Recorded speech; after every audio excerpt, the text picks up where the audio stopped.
મધ્ય ગુજરાતમાં વરસાદ છોતરાફાડ જોવા મળી રહ્યો છે। ઉપરવાસમાં પણ વરસાદના પગલે પંચમહાલના હડફ ડેમમાં પાણીની પુષ્કળ આવક થઈ હતી।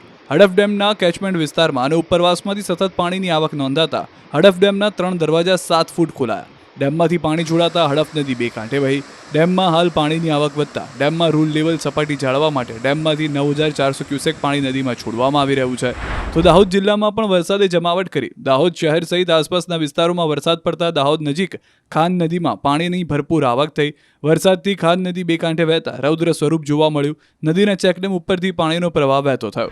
આ તરફ ઉપરવાસમાં વરસાદના પગલે દાહોદના માછન ડેમમાં પાણી છોડવામાં આવ્યું। જાલોદ તાલુકાના જીવાદોરી સમાન માછન નાળા ડેમ ઓવરફ્લો થતા હજારો ક્યુસેક પાણી છોડવામાં આવ્યું, જેથી ડેમ પર લોકો ન પહોંચે તે માટે પોલીસ બંદોબસ્ત ગોઠવાયો।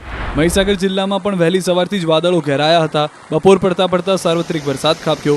સંતરામપુર તાલુકામાં 2 ઇંચ જેટલો વરસાદ નોંધાયો। કડાણા તાલુકામાં 1 ઇંચ કરતાં વધુ વરસાદ। જિલ્લાના અન્ય તાલુકાઓમાં પણ ભારે વરસાદ પડતા રોડ પર પાણી ફરી વળ્યા। ધોધમાર વરસાદના પગલે વાતાવરણમાં ઠંડક પ્રસરી।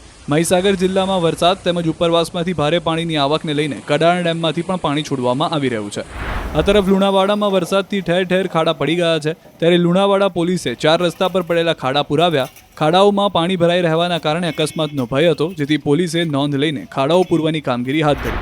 તો આણંદ જિલ્લાના ખંભાત શહેરમાં વરસાદે રમઝટ બોલાવી। 5 દિવસના વિરામ બાદ મેઘરાજાને ધમાકેદાર વરસાદ વરસાવતા શહેરના માર્ગો પરથી પાણી વહેતા થયા। લોકોને પણ બફારામાંથી રાહત મળી। આ દ્રશ્યો પાટણના છે। સાંતલપુરના વારાહી, લખાપુરા, ગોખાંતર, બામરોલી સહિતના ગામોમાં વરસાદ પડ્યો। વરસાદી વાદળોને કારણે અંધારપટ છવાઈ ગયું। આ તરફ સુરત શહેરમાં વહેલી સવારથી જ વરસાદી ઝાપટા પડ્યા હતા।